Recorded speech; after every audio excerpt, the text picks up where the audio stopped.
말씀 나누도록 하겠습니다. 오늘은 주기도문 시리즈 우리 두 번째 하나님을 기대하라 라고 하는 제목으로 말씀을 나누도록 하겠습니다.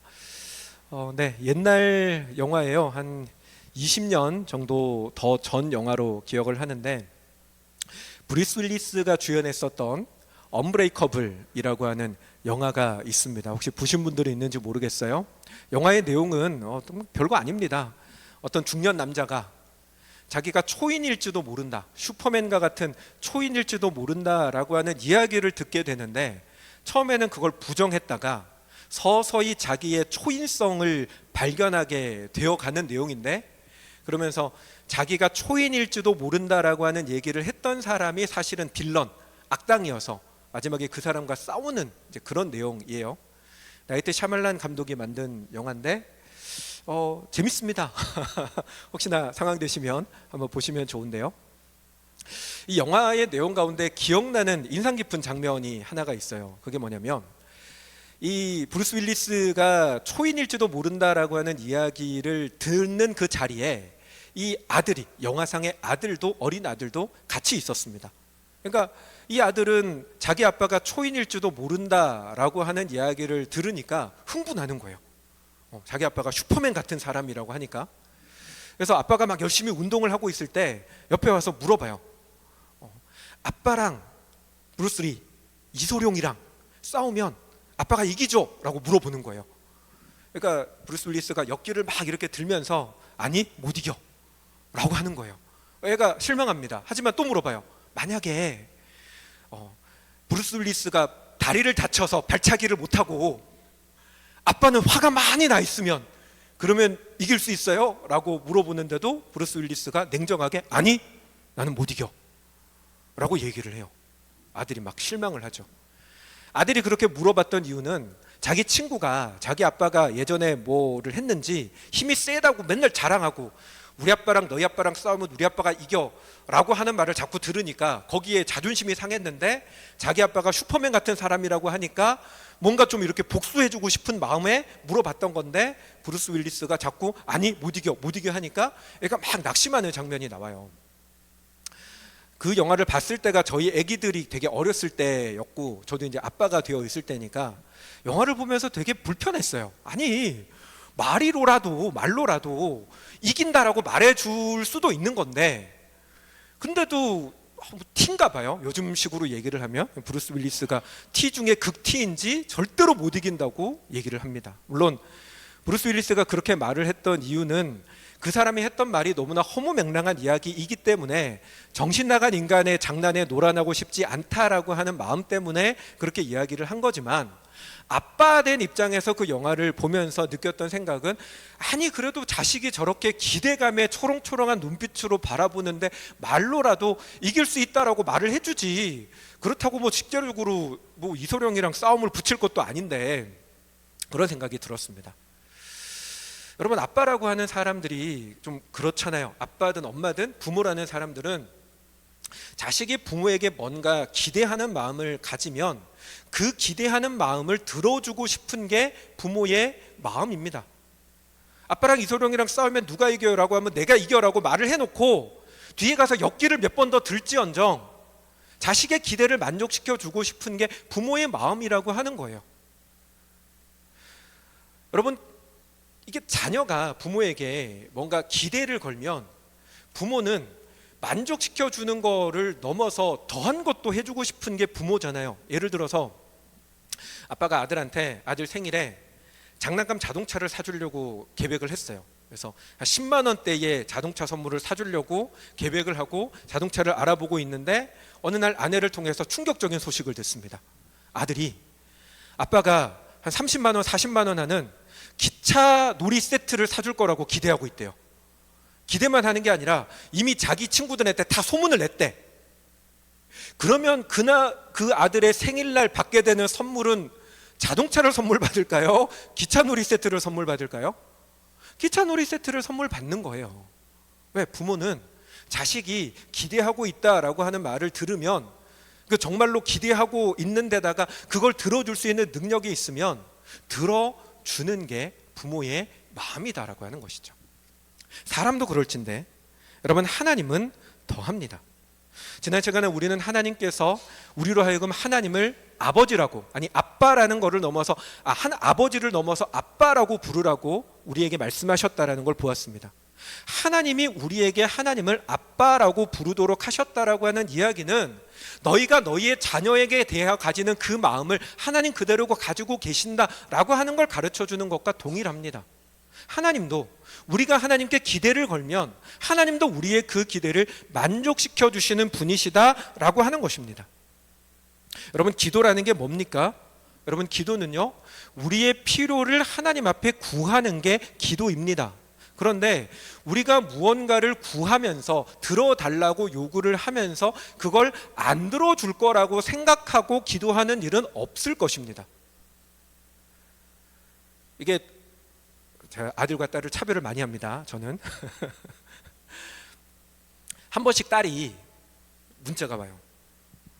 뭔가 헤헤헤 거리는 느낌으로 문자가 와요. 그런 문자가 오는 이유는 뭘까요? 필요한 게 있으니까 필요한 게 있으니까 요구하기 위해서 하는 거예요. 그러면 겉으로는 막 투덜투덜 되지만 들어줍니다. 뭐를 이번에 누구를 만나는데 자기 뭐 돈이 많이 써가지고 없다 그러면 아내한테 비밀로 하고, 오늘 이제 다 들키는데 비밀로 하고 이렇게 툭 보내줘요. 이렇게 아들들은 얄짤없지만 그렇게 합니다. 근데 만약에 딸이 저한테 카톡을 보내요. 근데 내가 절대로 안 들어줄 거를 확신하고 카톡을 보낼까요? 아니잖아요. 들어줄 걸 아니까, 겉으로는 냉랭하게 얘기하고 막 그렇게 해도 어떻게 잘하면 들어줄 걸 아니까 요구를 하는 것입니다. 기도라는 건 그렇다는 거예요. 들어줄 걸 기대하기 때문에 하는 것입니다. 그런데 그럼에도 불구하고 기대 없이 기도하는 경우도 존재합니다. 어떤 경우입니까? 습관적으로 하는 기도가 있습니다. 여러분, 습관적으로 기도를 한다라고 하는 건 좋은 말로 얘기를 하면 거룩의 습관이 있다라고 얘기할 수도 있어요. 나는 오늘도 습관을 따라, 우리 성경에도 예수님께서 습관을 따라 산에 올라가셔서 기도하셨다라고 하는 말처럼 거룩의 습관, 경건의 습관이 있어서 나는 언제든지 기도하는 자리로 나아간다라고 하는 좋은 의미로 한다면 기도가 습관이다라고 할 수 있지만, 반대로 기도를 하면서 그냥 해야 되니까, 부탁을 받았으니까, 어릴 때부터 나는 교회 생활을 해왔으니까 내 마음 가운데 하나님이 기도를 들어주실 것과는 무관하게, 그것에 대한 기대와는 무관하게 그냥 기도하는 경우도 분명히 존재하더라고 하는 것입니다. 다시 말하면 그냥 관성적으로 기도하는 기도도 존재한다라고 하는 거죠. 다리를 떠는 습관을 가진 사람이 있습니다. 저도 한 번씩 다리를 떨 때가 있는데요, 되게 옆에서 보면 되게 없어 보이는 행동이잖아요. 근데 어디 찾아봤더니 다리를 떠는 이유가, 그 과학적으로 이유가 있대요. 들어보셨습니까? 오래 앉아서 일하는 사람들이 계속 이렇게 앉아 있으면 이게 혈관이 눌려가지고 신경이 눌려서 말단 신경에 이상 신호가 온대요.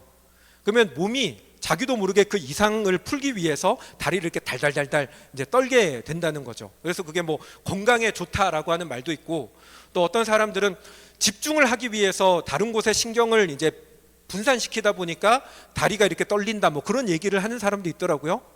근데 여러분 생각해 보세요. 다리를 떠는 이유는 나의 건강을 위해서다, 내지는 집중하기 위해서다라고 인식을 하고 앉아서 지금부터 나는 집중을 해야 되니까, 나는 오래 앉아 있었으니까 지금부터 다리를 한번 떨어봐야지 라고 생각하고 다리를 떠는 사람을 본 적이 있습니까? 없습니다. 습관이라고 하는 건 의식하지 않아도, 애쓰지 않아도 저절로 되어지는 것이기 때문에 습관이라고 하는 건데, 기도가 그런 차원에서 잘 훈련되어졌다라고 얘기한다면 좋은 거지만, 그냥 아무 생각 없이 앉아가지고 기도하라 그러니까 앉아있고, 기도를 부탁받았으니까 앉아는 있는데 마음 가운데 하나님께서 그 기도를 들어주실 것이다라고 하는 기대감이나 들어주시면 좋겠다라고 하는 간절함이 없는 기도도 분명히 존재한다라고 하는 것입니다. 하지만 여러분, 기도는 하나님께서 우리의 간구를 들어주실 것에 대한 분명한 확신과 기대와 믿음을 가지고 하는 것이어야만이 진짜 기도가 된다라는 것입니다. 여러분, 히브리서 11장 6절 말씀에 같이 한번 읽어볼까요? 함께 읽습니다. 믿음이 없이는 기쁘시게 못하나니 하나님께 나아가는 자는 반드시 그가 계신 것과 그가 자기를 찾는 자들에게 상 주시는 이심을 믿어야 할지니라. 아멘. 뭐라고 말씀합니까? 믿음이 없이는 기쁘시게 못한다고 합니다. 하나님께 나아가는 자, 곧 하나님 앞에 기도하려고 하는 사람은 하나님을 믿어야 돼요. 뭘 믿어야 돼요? 내가 기도하면 하나님이 내 기도를 들으신다는 믿음, 내가 하나님께 기대하면 하나님 나의 기대대로 응답하신다라고 하는 그 믿음을 가져야 한다라고 하는 것입니다. 여러분, 우리가 분명히 알아야 하는 것이 있는데요, 그건 하나님은 우리가 하나님을 믿는 만큼 응답하신다라고 하는 것입니다. 여러분, 주님께서 병든 자들을 고치실 때 자주 반복적으로 하셨던 말씀이 있습니다. 그게 뭡니까? 내 믿음대로 될지어다. 내 믿음대로 될지어다 라고 말씀하십니다. 여러분, 마태복음 8장에 보면 로마 백부장 이야기가 나옵니다. 로마 백부장이 자신의 병든 하인을 고침받기 위해서 사람들을 보냅니다. 사람들을 보냈던 이유는 자기는 로마 사람 이방인이고 예수님은 유대인이니 이방인과 유대인의 만남이 좋지 못하다는 걸 알기 때문에 예의를 차려서 다른 사람을 보낸 거예요. 그 사람의 부탁을 받고 예수님께서 내가 가서 고쳐주겠다라고 말씀을 하셨을 때 그 소식을 듣고 백부장이 또 사람들을 보냅니다. 왜 보냅니까? 빨리 오십시오 라고 보낸 게 아니잖아요. 왜 보냅니까? 주님이 제 집에 오는 걸 내가 감당할 수가 없습니다. 그러니 말씀만 해주십시오. 나도 군인이어서 내 상사가 나에게 명령하면 멀리서 명령해도 그 명령 듣고 내가 행하고, 내 하인도 내가 명령하면 멀리서 명령해도 그 명령을 따르는 것처럼 주님께서 명령하시면, 주님께서 말씀하시면 멀리 있어도 직접 와서 손 안 얹어도 고쳐질 것을 믿습니다 라고 이야기를 한 거예요. 그러자 주님이 뭐라고 하십니까? 내 믿은 대로 될 것이다, 너가 기도한 대로 될 것이다 라고 말씀하셨습니다. 여러분, 장님 두 맹인이 주님 앞에 나옵니다. 주님께서 가시는 그 길을 멀리서 따라가면서 다윗의 자손 예수여 나를 불쌍히 여기소서 라고 소리를 칩니다. 그때 주님이 그들을 불러가지고 뭐라고 물어보십니까? 내가 정말로 너희의 눈을 고칠 걸 믿느냐라고 물어보십니다. 뭘 확인하셨어요? 기대하느냐? 너희가 나에게 고쳐달라고 소리 지르는데 정말로 내가 너희를 고칠 걸 기대하느냐? 라고 물어보신 겁니다. 그 말씀에 그들이 뭐라고 합니까? 믿습니다, 그렇습니다, 기대합니다, 고칠 거라고 믿습니다 라고 답을 하니까 주님께서 뭐라고 하십니까? 내 믿음대로 되라 라고 말씀하십니다. 하나 더 볼까요? 여러분, 예수님이 지나가는 길에 옷자락만 붙잡아도 나을 거라고 믿고 실제로 다가가서 옷자락을 잡았더니 고침받은 혈류병 걸린 여인이 있습니다. 여러분, 이 여인이요, 예수님의 옷자락만 잡아도 나을 거라는 기대를 가지고 있었습니다. 그 기대를 가지고 잡았더니 정말로 고쳐졌습니다. 그 여인을 향해서 주님이 말씀하시는 게 무엇입니까? 따라 안심하라. 뭐가 너를 구원했다고요? 네가 내 옷자락을 잡은 게 구원이 아니라는 거예요. 너의 믿음이 옷자락만 잡아도 나을 거라고 하는 너의 기대가 응답되었다라는 것입니다. 왜요? 주님은 기대하는 자에게 반드시 응답하시는 분이시기 때문입니다. 여러분, 주님의 역사는요, 그들이 주님을 믿는 만큼 이루어집니다. 이 말은 다르게 말하면 주님에 대한 기대가 없다면, 하나님이 내가 기도하는 것을 들으실 것이라고 하는 기대가 없다면 그 능력을 경험할 수가 없다라고 하는 이야기입니다. 실제로 여러분, 예수님께서 고향 나사렛으로 가셨을 때에 그곳에서도 복음을 전하시고 그곳에서도 많은 이적을 행하고자 하셨음에도 불구하고 그 나사렛 땅 고향 사람들은 예수님의 기적을 많이 경험하지 못했습니다. 왜 경험하지 못합니까? 그들이 고향 사람이니까 역차별받은 건가요? 내가 그래도 내 고향 사람들한테 잘해주면 뭔가 다른 사람들 차별하는 것 같으니까 주님이 기적을 행하시는 걸 아끼셨나요? 아니요. 성경이 뭐라고 이야기합니까? 같이 읽습니다. 그들이 믿지 않음으로 말미암아 거기서 많은 능력을 행하지 아니하시니라. 믿음이 없으면, 다르게 말하면 기대하지 않으면, 하나님이 내 기도를 들으시고 응답하실 것에 대한 기대가 없이 하는 기도는 하나님의 능력을 경험할 수가 없다라고 하는 것입니다. 그래서 여러분, 기도는요, 반드시 기대를 가지고 해야 됩니다. 하나님이 이루신다라고 하는 믿음을 가지고 우리는 기도를 해야 합니다. 사랑하는 여러분, 기도하실 때 하나님이 응답하실 것을 믿고 있습니까? 하나님이 여러분의 기도를 들으시고 응답하실 것에 대해서 기대하고 계십니까? 아멘이라고 답을 해주신 분들 감사합니다. 그런데 여러분, 그리스도인임에도 불구하고 그 믿음이 없는 사람들 의외로 많습니다. 우스갯소리입니다. 믿음에 대한 우스갯소리인데, 어느 교회가 저희 교회처럼 건물에 새 들어섰어요. 올해 그 교회 그 건물에 있었던 작은 개척교회인데 어느 날 그 건물 지하에 술집이 생겨버렸어요. 그것도 그냥 술집이 아니라 되게 어른스러운 빨간불 들어오는 그 술집이 이제 생긴 거예요. 그러니까 성도들이 교회를 오고 가고 할 때마다 이게 시험거리가 자꾸 생기는 거죠. 남자들이 자꾸 시험에 드는 거예요. 그러니까 목사님이 고민을 하다가 성도들에게 선포를 합니다. 오늘부터 하나님께서 이 술집이 이 건물에서 나가게 해달라고 기도합시다. 선언을 하고 그때부터 40일 특별 기도회를 시작합니다. 열심히 기도를 했어요. 하나님, 덕이 안 됩니다. 저 술집이 옮기게 해주십시오. 막 성도들과 기도를 했는데 그 기도가 거의 끝나갈 무렵에 지하 술집에 불이 나버렸습니다. 그래서 그 술집이 쫄딱 망해버리고 만 거예요. 거기서 이야기가 끝나면 좋겠는데 이 술집이 경찰서에 교회를 고발했습니다. 뭐라고 고발을 했냐? 교회가 기도를 해서 술집에 불이 났다라고 고발을 해버렸습니다. 경찰서에서 그 접수를 받고 난감하지만 불렀습니다. 그 교회 목사님을 부르고 술집 주인을 불러가지고 청취를 합니다. 술집 주인은 완강하게 얘기합니다. 내가 들었는데 저 교회 목사하고 성도들이 이 교회 망하게 해달라고 나가게 해달라고 기도를 했다. 그 기도해가지고 교회 여기 우리 가게 불이 났으니까 교회가 배상해야 된다라고 막 난리를 칩니다. 그 자리 듣고는 이제 목사님에게 물어봅니다. 목사님, 어떻게 된 겁니까? 그러니까 목사님이 뭐라고 했을 것 같으세요? 아니, 경찰 선생님, 생각해 보십시오. 기도했다고 불이 난다는 게 말이 됩니까? 라고 했다는 거예요. 여러분, 이 이야기는 물론 실화는 아닐 겁니다. 옛날에 들었던 얘기고 아마 믿음 없는 교인들, 믿음 없는 그리스도인들에 대해서 비판하기 위해서 만든 이야기일 겁니다. 그런데 여러분, 실화가 있습니다. 어느 목사님 설교를 통해서 들었는데요, 목사님께서 병든 중병에 든 성도를 신방팀과 같이 가서 신방을 하러 갔습니다. 목사님과 성도들이 그 영혼을 위해서 간절하게 기도하고 이제 신방을 마치고 나옵니다.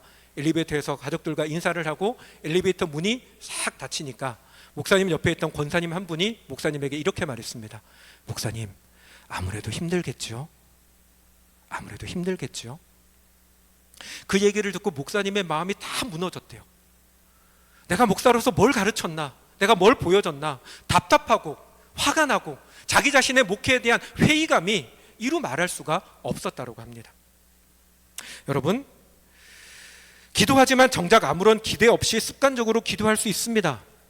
누구보다 목이 터져라 기도하고 심지어 눈물을 뿌리며 기도를 해도요, 그럼에도 불구하고 내 마음 가운데 안 될 것 같다라고 하는 생각이 들 수 있습니다. 그 생각은 사탄이 심어주는 생각이고 나의 잘못되어진 신앙의 모습들이 그 믿음과 기대감이 내 속에서 사라지도록 자꾸 부추기기도 할 것입니다. 하지만 여러분, 그럼에도 불구하고 우리는 그 마음과 싸워야 한다는 것입니다. 여러분들이 기도를 한다면 하나님께서 그 기도를 들으실 것에 대한 믿음을 위해서 기도를 해야 되고 그 믿음을 놓치지 않기 위한 몸부림이 우리 가운데 있어야 한다는 것입니다. 여러분, 예레미야 33장 3절 말씀입니다. 같이 띄워주세요. 같이 보겠습니다. 함께 읽습니다. 너는 내게 부르짖으라. 내가 내게 응답하겠고 내가 알지 못하는 크고 은밀한 일을 내게 보이리라. 아멘. 여러분, 이 말씀은요, 사람의 말이 아닙니다. 믿음의 생활을 오래 했던 신앙의 선배가 후배들, 자식들 앉혀놓고 내가 인생을 살아보니까 부르짖으면 하나님께서 들어주실 때가 많더라라고 얘기하는 게 아니에요. 하나님의 말씀입니다. 내가 부르짖으면, 내가 기도하면 내가 들을 거라고 하나님이 하신 말씀입니다. 이 말씀 앞에 주님 뭐라고 하십니까? 2절 말씀 더 띄워주세요. 33장 2절 같이 읽습니다. 이를 행하시는 여호와, 그것을 만들며 성취하시는 여호와, 그의 이름을 여호와라 하는 이가 이와 같이 이르시도다. 아멘. 여러분, 이 말씀이 무슨 의미인지 아십니까? 이를 행하시는 여호와, 만들며 성취하시는 여호와라고 하는 말은 너희가 기도하게 되는 그 일을 하나님이 만드셨다는 거예요. 너희가 기도를 시작하게 되는 건 내가 그 일을 계획하고 내가 그 일을 이루기 위해서 너희 가운데 기도하도록 심었다는 것입니다.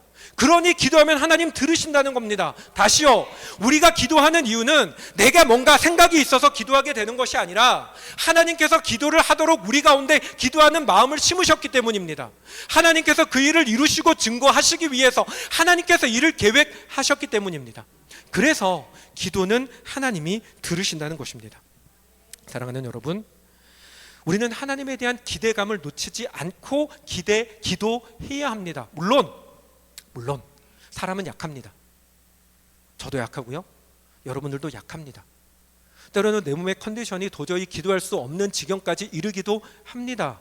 저도 여러 번 말씀드리지만 저도 목사이지만 환경과 상황이 저를 두렵게 하면, 내 미래가 어느 한순간에 끝날 것처럼 보이는 두려움이 엄습하면 기도가 잘 안 돼요. 제가 말씀드렸잖아요. 예전에 청주에서 부산으로 이사 오려고 이렇게 부동산 계약하는 과정 속에서 한번 계약금을 떼일 위기에 처하니까 청주에서 부산으로 내려오는 3시간 동안 그냥 마음이 완전히 무너져가지고 화밖에 안 나더라고요.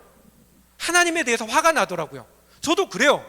그런데 여러분, 우리 가운데 우리의 환경이, 우리의 상황이 하나님을 믿노라라고 말은 하지만, 실제로 기도는 하지만, 내 마음 가운데 의심과 두려움과 불안함이 가득 사로잡혀도 그 마음에 짓눌리는 게 아니라, 그 마음 때문에 내 마음 가운데 믿음을 무산시키는 게 아니라 정말로 그 마음을 놓치지 않고 하나님을 붙들려고 하는 그 사람이 하나님의 역사를 경험한다라고 하는 것입니다. 여러분, 출애굽기에 이스라엘 백성들이 이집트로부터 탈출을 합니다. 하나님께서 놀라운 역사를 통해서 10가지나 되는 재앙을 통해서 그들에게 하나님의 살아계심을 보여주셨고, 마침내 바로가 굴복해서 이스라엘 백성들을 놓아보냅니다. 그들이 갈 때 그냥 가는 게 아니라 그 땅에서 자기들을 노예로 부렸던 사람들의 재물을 자기들이 싹 걷어가지고 그러고 떠납니다. 그런데 그렇게 떠나갔으면 그걸로 끝나면 좋은데, 하나님의 수많은 능력들을 통해서 완전히 산산이 깨졌던 바로가 어쩔 수 없이 이스라엘을 놓아 보내지만 그 마음 가운데 분노와 모멸감을 견디지 못해서 추격대를 보냅니다. 전차 부대를 이끌고 추격대를 보내죠. 그 추격대가 쫓아오는 것에 쫓김을 받아서 이스라엘 백성들이 급하게 도망을 치다가 홍해바다 앞에 맞닥뜨립니다. 앞에는 홍해바다고 뒤에는 전차 부대가 몰고 오는 상황 속에서 그들의 마음속에 두려움과 공포가 자리 잡기 시작합니다. 바로가 눈이 획 뒤집혀가지고 하나님을 통해서 받았던 그 모든 징벌들조차 잊어버리고 복수의 눈이 돌아가가지고 쫓아간 것처럼, 이스라엘 백성들도 공포의 눈이 돌아가서 어떻게 행동을 합니까? 하나님을 원망하고 모세를 원망하여 돌을 들어 모세를 쳐 죽이려고 합니다. 그 절체절명의 상황 속에서 모세가 백성들 앞에서 이렇게 이야기를 합니다. 같이 읽습니다. 모세가 백성에게 이르되 너희는 두려워하지 말고 가만히 서서 여호와께서 오늘 너희를 위하여 행하시는 구원을 보라. 너희가 오늘 본 애굽 사람을 영원히 다시 보지 아니하리라. 여호와께서 너희를 위하여 싸우시리니 너희는 가만히 있을지니라. 아멘. 여러분, 그 상황 속에서 모든 백성들이 두려움과 공포에 빠질 만한 그 상황 속에서 오직 한 사람 모세만은 여호와 하나님을 기대했습니다. 하나님께서 그 추격해오는 이집트의 군대를 굴기둥과 구름기둥으로 막으시고 그 밤에 그 바다를 갈라서 마른 땅으로 건너가게 해주셨던 그 역사는 그 하나님 앞에 구원해야 될 장정만 60만이 되는 수많은 이스라엘 사람들 때문이 아니라, 내가 그래도 저들을 끌어냈으니까 책임져야지 하는 그것 때문이 아니라, 하나님께서 우리를 구원하실 것이니 너희는 가만히 있어서 보라 라고 하나님을 기대했던 모세의 그 기대, 당장 돌을 들어 죽이려고 하는 사람들 앞에서조차도 하나님을 향한 기대를 포기하지 않았던 모세로 인해서 하나님은 그들을 구원하셨다는 것입니다. 사랑하는 여러분, 우리는 하나님을 기대해야 합니다. 기도는 하나님에 대한 기대를 가지고 하는 것이 기도입니다. 때로는 여러분, 환경과 상황이 우리를 두렵게 합니다. 기도해야 되는데 기도할 시간조차 없을 만큼 바쁘게 살 수 있습니다. 기도해야 되는데 기도하려고 앉았는데 기도는 안 나오고 마음이 한없이 무너질 수 있습니다. 의심과 두려움 때문에 원망밖에 나오지 않을 수 있습니다. 그런데 그걸 싸워야 된다는 거예요. 무너지는 기대를 다시금 붙들고, 두려움에 엄습해오는 그 마음을 붙들고, 하나님 나에게 믿음이 없습니다. 간질병에 걸려서 귀신에 들려서 자주 넘어지게 하는 그 아들을 아버지가 데리고 왔을 때 예수님은 변화산에 올라가셔서 안 계셨고 제자들이 고치려고 했는데도 불구하고 못 고치는 상황 속에서 예수님이 찾아오시니까 그 아버지가 주님 앞에 달려가서 내 아들이 간질병에 걸려서 자주 넘어지는데 이 제자들은 고치지를 못합니다. 주님, 뭔가 할 수 있으면 좀 어떻게 해주십시오 라고 요구를 합니다. 그때 주님이 하신 말씀이 그거잖아요. 할 수 있거든이 무슨 말이냐? 믿는 자에게는 능치 못함이 없느니라. 그런데 여러분 중요한 건 그 다음이에요. 그 말을 들은 이 아버지가 뭐라고 얘기하는지 아십니까? 주여 믿사오니 나의 믿음 없음을 도와주시옵소서. 나의 믿음 없음을 도와주시옵소서. 그렇게 기도해야 된다는 거예요. 하나님 기대해야 되는데 기대하는 마음조차 내게 없습니다. 믿어야 되는데 믿음이 생기지 않습니다. 내가 너무 두렵습니다. 내가 너무 불안합니다. 하나님 나의 환경과 상황이 나를 짓누르는데 하나님 내 마음이 다 무너졌습니다. 도와주십시오. 나의 믿음 없음을 도와주십시오. 그 기도가 우리에게 있어야 한다는 것입니다. 사랑하는 여러분, 그렇게 기도하는 우리가 되기를 바랍니다. 하나님을 향한 기대를 달라고, 믿음을 달라고, 그 기대를 가지고 기도할 수 있게 해달라고 기도하는 우리가 되기 바랍니다. 그 기도에 주님 응답하시는 줄로 믿습니다. 말씀을 정리합니다. 여러분, 기도는요 하나님을 향한 기대를 가지는 겁니다. 그런데 그 기대조차도 우리는 하나님 앞에 구해야 하는 것입니다. 여러분, 그 기대를 가지고 그 기대를 구하며 기도를 포기하지 않는, 기도에 더 단단해지는 저와 여러분 모두가 되시기를 주님의 이름으로 축원합니다. 아멘. 우리 말씀을 생각하면서 같이 찬양하며 또 기도하도록 하겠습니다.